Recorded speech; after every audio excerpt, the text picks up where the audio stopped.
Oh, very good. Well, again, I'm Karen Nelson, and I'm just so delighted to be here with you this morning.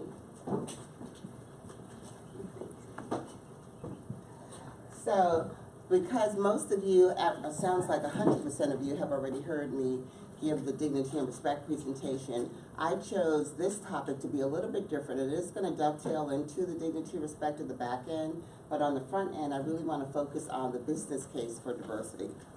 I do see somebody. Why didn't you raise your hand? You wanted me to find you? This is true, but I said who'd seen the presentation, though, yeah. and I know you haven't done that yet, so I'm glad I spotted you, so I can kind of be sure I didn't breeze over that part too lightly. So let's get started. We have a 3-point agenda. We're going to talk about the what, the why, and the how of the business case for diversity. That's what's different with this presentation from just the straight Dignity and Respect presentation that most of you have seen. So what is the business case? Why is it important to have a business case? And how can you create and leverage the business case? What's in it for you within our organization? First things first, there are many reasons why an organization might or should focus on diversity. There's the values case, there's the business case. And those of us that are business case advocates kind of go head to head, if you will, with those of us who are the values case advocates. So those of us who are diversity practitioners, we kind of go a little toe-to-toe on which one is most important. So the values case, it's just the right thing to do. Let's just do it, okay? And it makes our people happy. Number 2, the business case, is it's the smart thing to do if you want to stay in business because it affects the bottom line. Well, I, for one, can see the value in both the values case and the business case. And in fact, I'd even argue that they do not contradict one another and that the City of Appleton does both. Why do I say that? We've all seen this now. This is Appleton's value proposition, the vision and the mission. It's all about you allowing everyone to use their talents to thrive, regardless of their background. And number 2, it's about community, meeting the needs of the community and enhancing the quality of our lives.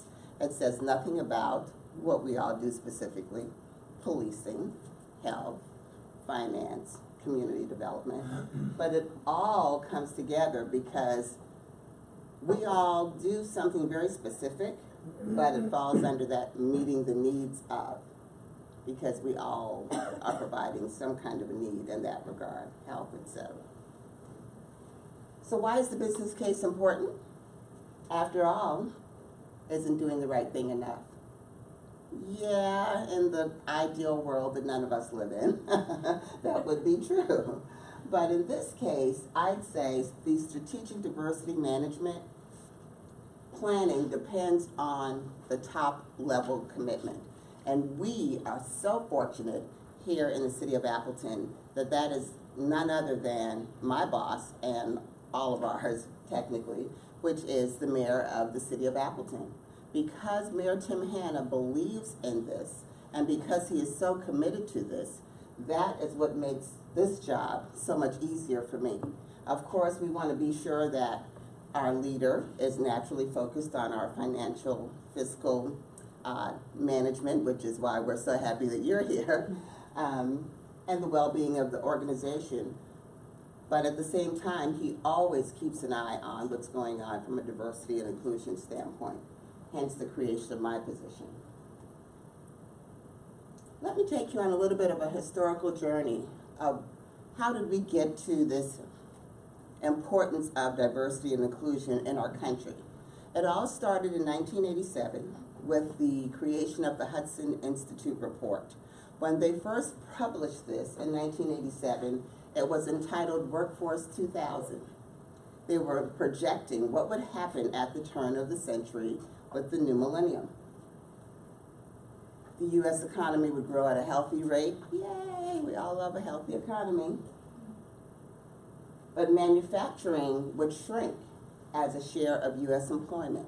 That got the attention of many manufacturing companies, including the one where I was employed at the time, which is GE Healthcare, GE Medical Systems at that time, which is now GE Healthcare in Waukesha, Wisconsin. Also, that the workforce would grow more slowly. People were working longer, meaning the workforce would become older and more female and with more minorities. Okay, that's interesting. Really? Okay. But that's what Hudson Institute was letting America know about for the first time in 1987. Think about where you were in 1987 and what was going on with our country. Also, that new jobs in service would demand much higher skill levels. So they were projecting that the days were going to eventually be going away where you could just get a high school diploma and eventually make six figures in America because of even service jobs, which typically would have allowed one to do that, would now require advanced education. So some people came along back in 1987.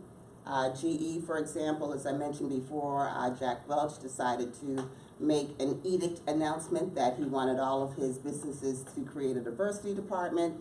That's when my president at the time, John Tranny, came. I was working in marketing, running a $1.1 million product line for X-ray accessories, and said, go and get that diversity informative, he didn't quite put it that way, diversity informed person out of marketing, Karen Nelson, to come and head up my diversity department. And that's when I left marketing and became a diversity practitioner in the early 90s by the time GE came along to do that. And so I share that with you because there were very few companies who were early adopters. And I was very fortunate that I was in a company that was one of them. And I'm going to come back to Appleton in a minute. Meanwhile, 10 years later, for those companies who did not become early adopters, bless you, Hudson Institute then put out a second report, Workforce 2020. And here were the updated predictions in 1997. The pace of technological change had never been greater. Just within the span of those 10 years, we went from, you had to go to work and get on your computer with the green screen. Okay, I'm telling my age now, I know. Nobody had computers at home. So fast forward 10 years, now everybody's got computers at work, computers at home, and that pace of technological change just took over our lives up to this present day with our smartphones, right? And then, all of a sudden, emerging markets and the rest of the world began to matter to a degree that it never had in the past. Also, that doggone America's getting older thing from 10 years earlier, the baby boomers, this big, huge group of a demographic, if you will, from an age standpoint, is now moving through the system, and they don't want to go home and go sit in no rocking chairs at 62 years old. They're now working until 65, 70, etc. And so America's getting older, the workforce is still getting even older. And then that the U.S. labor force continued its ethnic diversification, although at a slow pace, steady as she goes, but it was not going away. It is still happening. Meanwhile, back in Appleton, I promised I was going to get back to Appleton. We were so fortunate that we are so fortunate that we live in a community that really takes diversity and inclusion so seriously that even in 1992, Tanya Cerrone, now Miss Selt, became the first Hmong liaison officer. Why? Why do you think the PD did that? We've got a lot of PD people in the room. What happened back in the 1990s? Anybody want to tell me what was going on? I'm looking at the PD half of the room. A large influx of Hmong refugees. Thank you. Excellent. Thank you, Rudy. So, because of the, in 1975, was the first year that the U.S. began to accept Hmong refugees during the or after the conclusion of the Vietnam War. And it turned out that there was a huge influx that came to the city of Appleton because of the progressive-minded and open-minded nature of our community.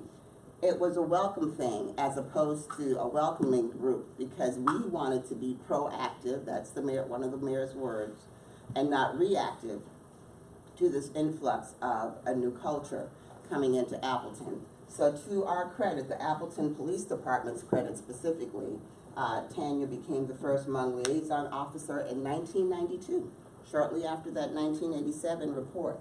And then fast forward to 1995, Rick Myers then came on the scene, and in 1987 is when he decided to create this position that I currently hold today. Let me tell you a little bit more about that. So here's the timeline. This is the cast of characters of the first 20 years of diversity and inclusion in Appleton. In 1996 is when Mayor Tim Hanna was first elected. And as I mentioned, Rick Myers came on board in 95. He was already talking to the then incumbent mayor, but then when Mayor Hanna won in 1996, he did not want to go hat in hand asking for the creation of yet a new position by himself. So he went down the street to his good friend, now the late Dr. Tom Scullin, superintendent of Appleton area schools, and said, if you pay for half, I'll pay for half. And we'll probably get this thing approved. And sure enough, that's exactly what happened. So the Common Council agreed to funding half of the position, and the school board agreed to pay the other half. Thus, the creation of the Intercultural Relations Coordinator was titled a little differently back then, in the person of Pam Bang, now Dr. Pam Herr, who then took over the creation of the position in 1997. During Pam's time in the position, she helped to strengthen and actually helped to create the Hmong American Partnership Group, which we still have a very strong community bond with to this very day. And following her departure, Sarah Druckery then came along, and she brought with her the connection with the Hispanic community with the creation of Casa Hispana, and we still have a strong working relationship with them to this day with Ernesto Gonzalez. They just had their student scholarship banquet just the other night. Following Sarah, Mito Kudaka is a very progressive-minded young man, and he wanted to be sure that we did not leave any other minorities out, and also forged a very strong working relationship with African Heritage Incorporated, for example. So that was the first half of the time. For the second half, in entered Nicole Lemke in 2007, and that is the first time when the position moved directly into the mayor's office. It was also the City of Appleton's first job sharing opportunity with her, Nicole, and Polly Mua, who then shared the job equally inside of the City of Appleton in the mayor's office. And their claim to fame was bringing the Hmong International Conference to the City of Appleton, and they were so successful that I've just gotten a call last month from the Appleton Convention and Visitors Bureau that the group wants to bring their conference back to Appleton in 2019, so 10 years later. So Appleton has really got a great reputation when it comes to this. Nicole is still fighting the good fight of diversity over at Appleton Housing, and Polly Mua is still fighting the good fight of diversity over at Lawrence University as the director of their diversity center. Next, we have Kathy Flores, my immediate past predecessor, who came on board in 2009, and Kathy is the one that we can credit for changing the title to diversity coordinator. She had the title changed when she entered. She's also the one with the strong connection and liaison, if you will, to the LGBTQ community, which we still have a very close relationship in that, and with her in that role to this very day, with her being the statewide coordinator for the Diverse and Resilient Group. For a short time, I believe the last year of her time here, she's the longest serving of my predecessors too, about 7 years. And so for a short time, the position did move to the Community and Economic Development Office, which of course made some sense because she helped to forge some very strong relationships with advancing the cause for minority businesses, women-owned businesses, family-owned businesses, and we wanted to be sure that that also had a very strong, connection. But upon her departure, she made two very specific recommendations. One is for the position to be moved back into the mayor's office, and two, for the addition of 2 words to the title, and inclusion. So it's one thing to have diversity, to be asked to the dance, but it's another one to be included, which is to be invited to dance. So that's kind of the difference between with the title change. I then came on board in July of 2017 after graduating with my executive MBA from UWM in May of last year. And in October of the same year was the actual 20th year anniversary of Pam Bang, well then Pam Bang, now Pam Her, having started as the Intercultural Relations Coordinator. And now you know the rest of the story. So back to the business case here, the changing U.S. demographics. This information is courtesy of the U.S. Census, and this is how we are tracking currently in America, beginning back to the 1980s. And it is now projected that somewhere between the decade of 2040 and 2050 is the year that the United States will switch over to become a minority-majority country. And it's because of this steady transition, as you see on the chart before you. So here's the business case for diversity, plain and simple. It's about organizational sustainability. That's the bottom line. You start with employee satisfaction and commitment. We all love the city, so we love what we do, and that's why we wake up every day to come to work. But even though we're satisfied, we want to be sure that we hold on to every employee, so employee retention is equally important. Productivity and quality, which then leads to customer, or our resident, if you will, satisfaction, our customer member loyalty, retention. We want to retain people as new residents to the city of Appleton. Increase revenue and profitability. We continue to grow, 70,000, 72,000, 75,000 in population and growing. And then as we continue to build a fair and inclusive work environment, people will want to stay and build their careers with us. And then the whole cycle starts all over again. But with that comes the competition for the best and the brightest talent. Why would someone want to come and go off to school, come back to Appleton, live somewhere else, like Milwaukee or Madison, and want to move to Appleton? Well, we want to be sure that we are doing everything that we can within the controls of our various departments to make ourselves appealing in that regard, because it's simply going to get even more and more competitive. I'm very happy and very proud to say that I'm working with the HR department right now. We've got some plans together for fishing in more diverse pools. If you fish in the same pool, you're going to get the same fish. So we're doing some more things now that's going to be even more creative going forward, and we're very excited about that. The Skills Gap Solutions, as I was just mentioning, expanding the pool of our workers by fishing in many pools, increasing our workforce participation. The Sunshine Committee and others are working with me to be sure that we get the Dignity and Respect campaign word out across the population, and most importantly, promoting upward mobility every chance we get, that we also are giving those opportunities to people who normally would perhaps be looked over.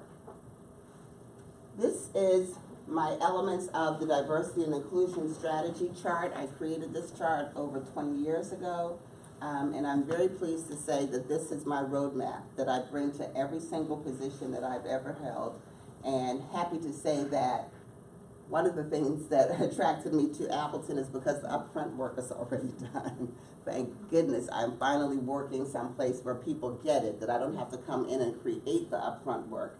So we all should be very proud of that. So where and when I enter is at the point of mobilizing the commitment.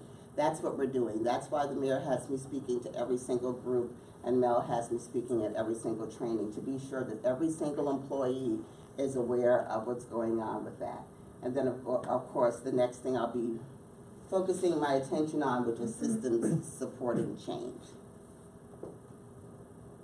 So the ultimate measure of a man, this is the man that is one of my guiding lights in my life.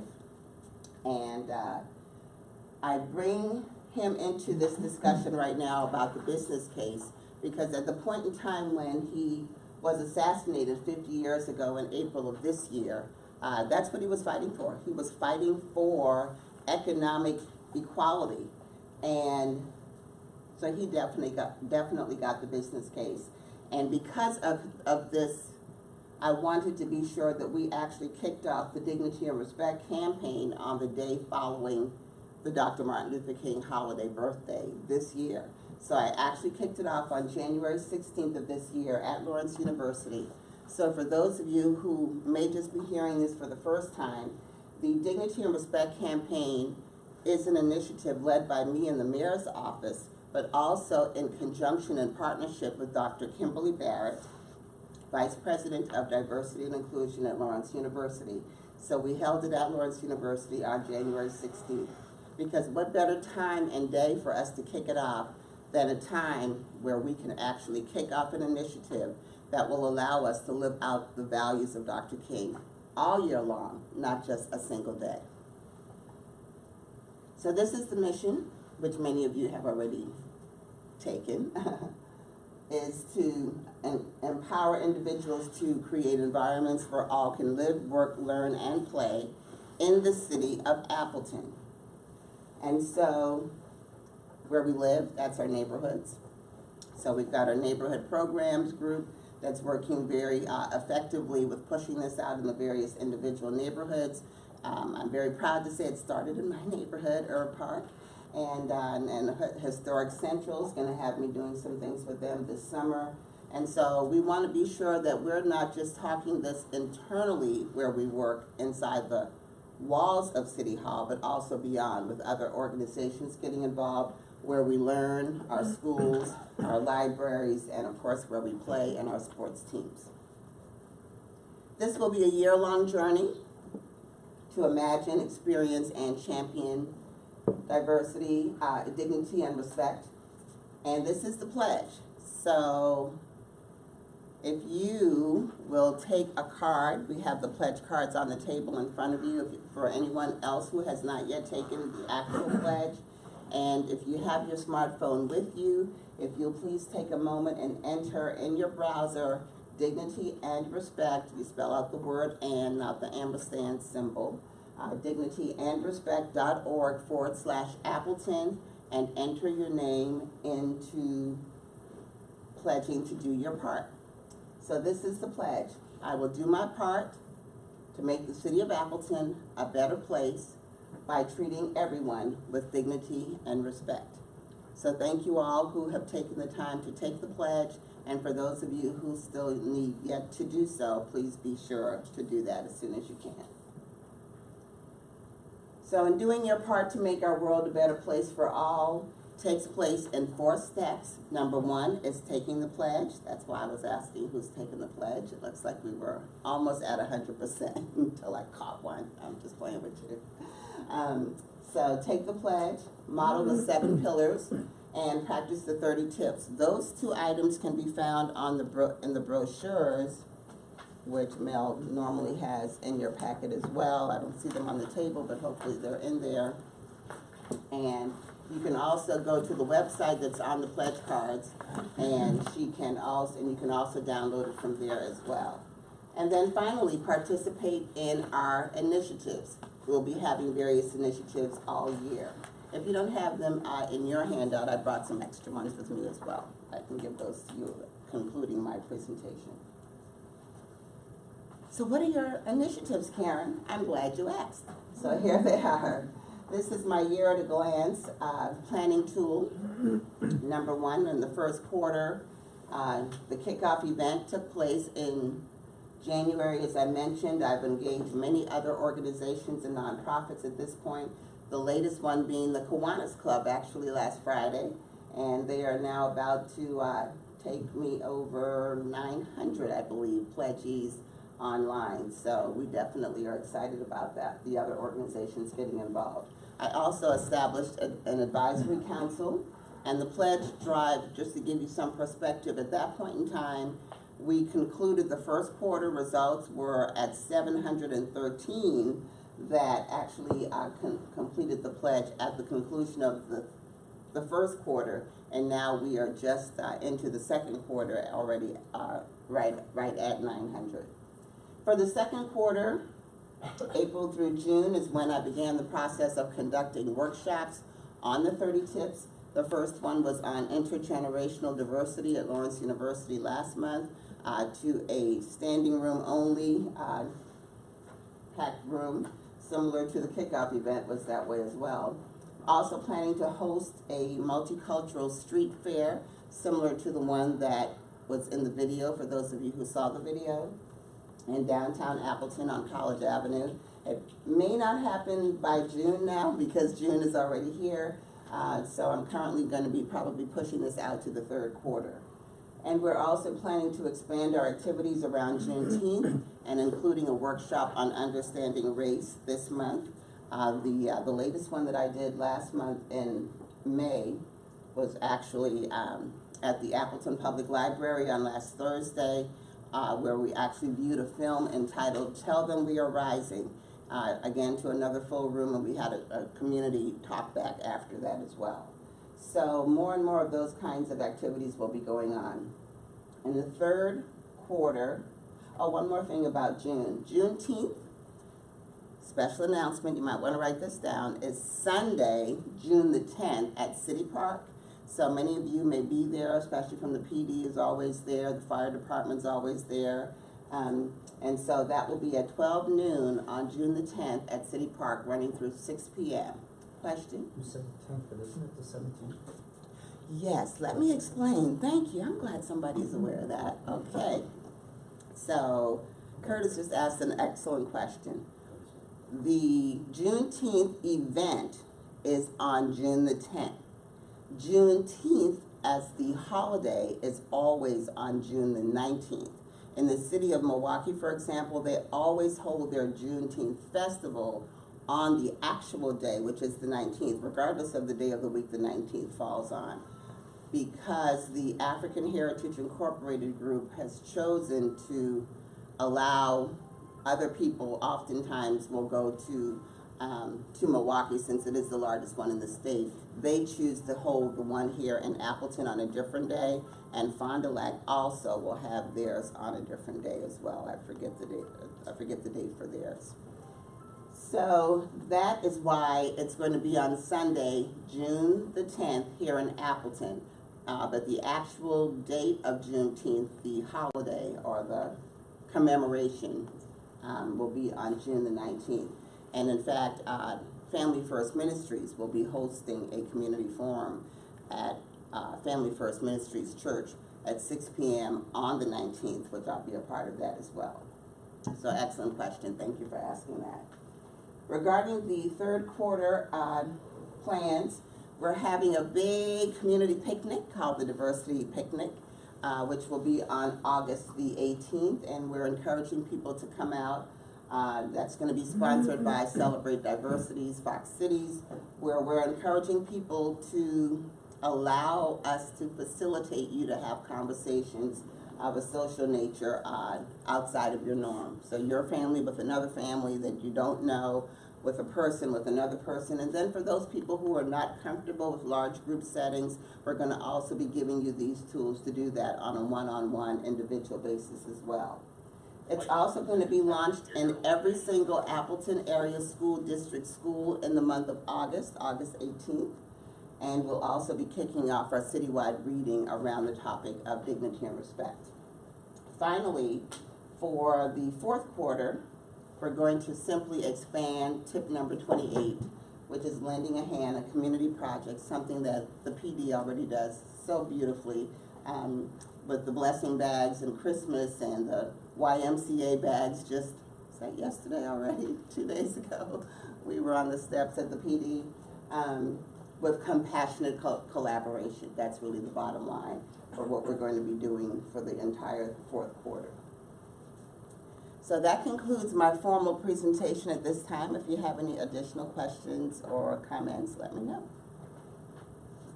In the meantime, my name, email address, and phone number are all on the pledge cards in front of you, so feel free to, people have been sending me a lot of great comments and ideas after the meetings, of course, and Mel will be inviting you to also give you an evaluation. I get some information that way from you as well. And so thank you again for your time and attention.